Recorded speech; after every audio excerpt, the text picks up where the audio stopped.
Support comes from Missouri Forest Products Association, committed to sustainable and sound conservation of the state's forests, which support more than 41,000 Missouri jobs, resulting in a $10 billion industry.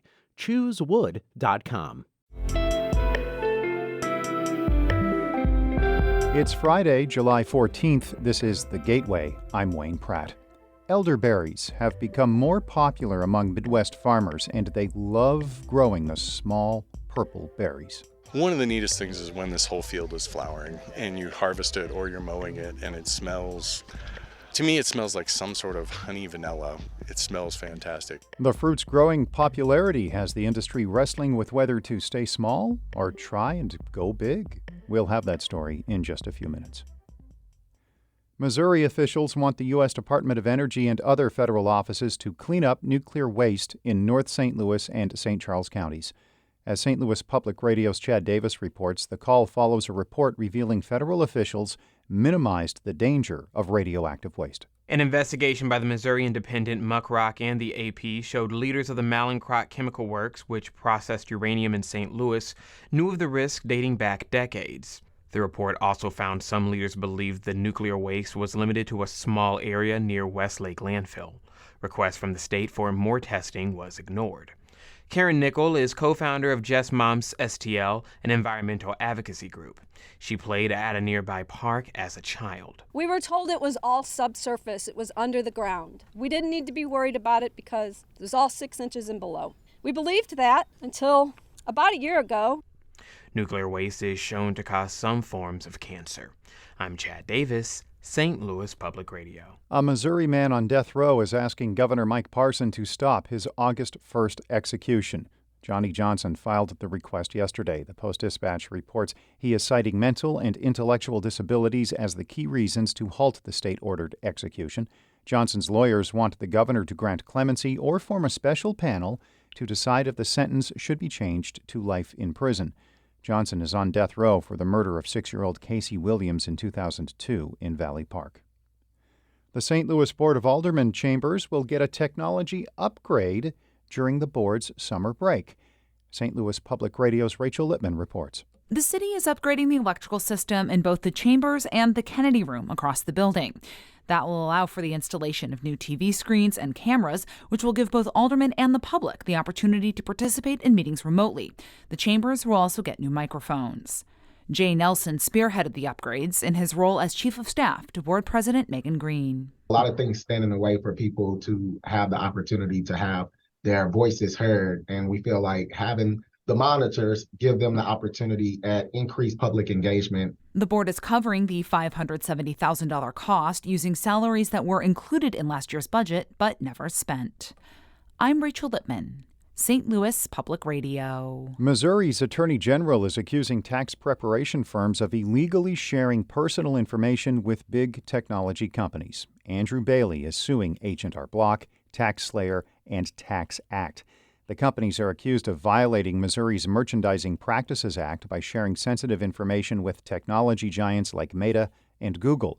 That's despite privacy policies stating such details would not be given to third parties.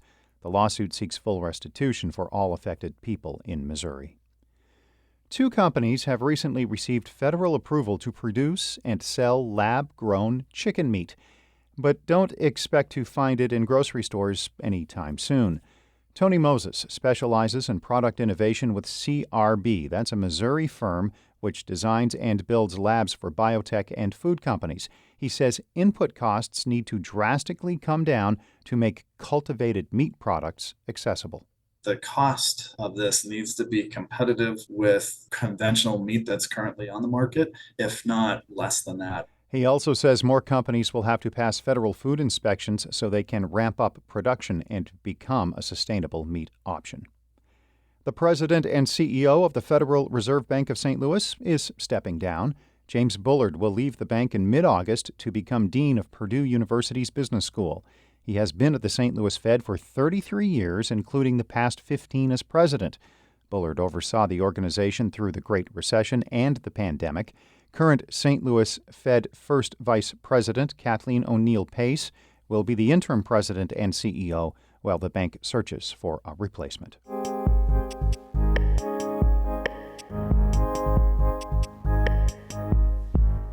Elderberries are native to the Midwest and have been part of food and medicine of indigenous people for centuries. But the commercial cultivation of the crop is relatively recent, and interest in the small, purple fruit saw a big increase during the pandemic. As St. Louis Public Radio's Jonathan Ahl reports, the niche crop is finding itself at the crossroads of trying to go big or stay small.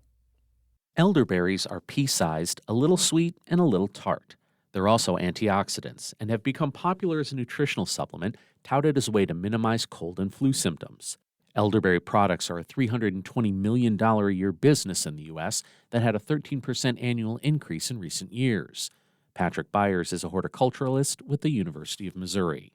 We've seen an explosive growth in the production, and we've seen an explosive growth in the development of markets for this crop. Byers says while nutritional supplements are the biggest market for elderberries, in recent years they found more use in flavoring beer and wine, as a natural food coloring, and in jams and jellies.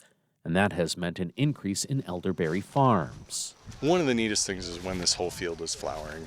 Alan Helland is walking through his farm in central Missouri. And you harvest it or you're mowing it, and it smells, to me it smells like some sort of honey vanilla.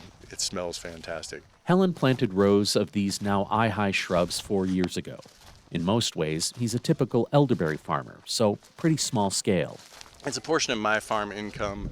2.5 acres, a new planting, wouldn't come up to a living. It's hard to pin down how much land in the U.S. is dedicated to elderberry farms.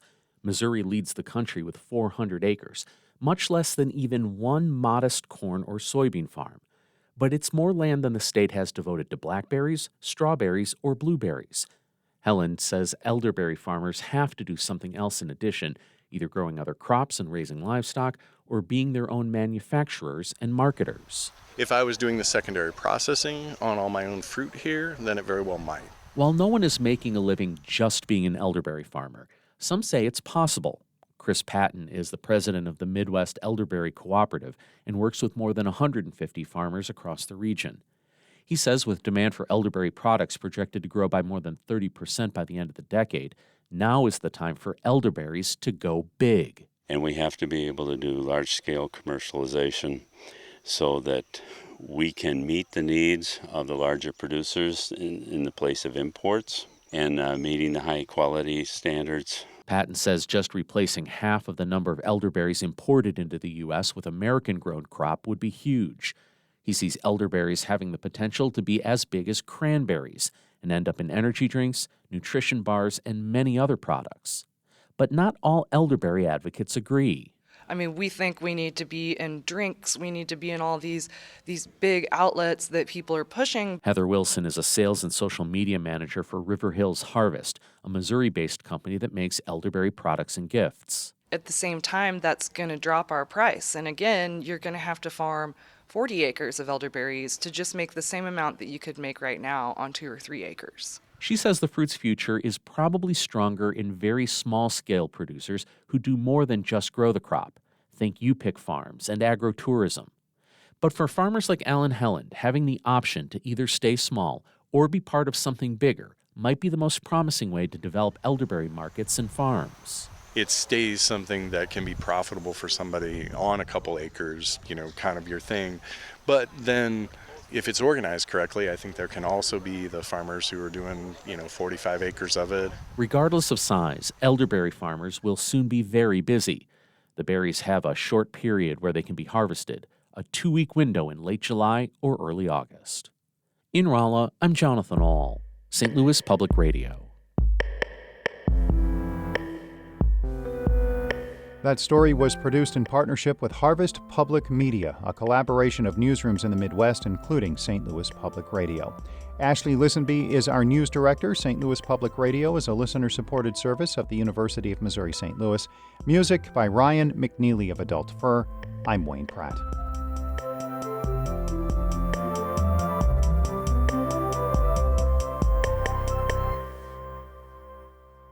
Support comes from the Missouri Forest Products Association. Missouri produces wood pallets, railroad ties, white oak barrels, hardwood floors, and more. Details on the variety of products made in the state are at choosewood.com.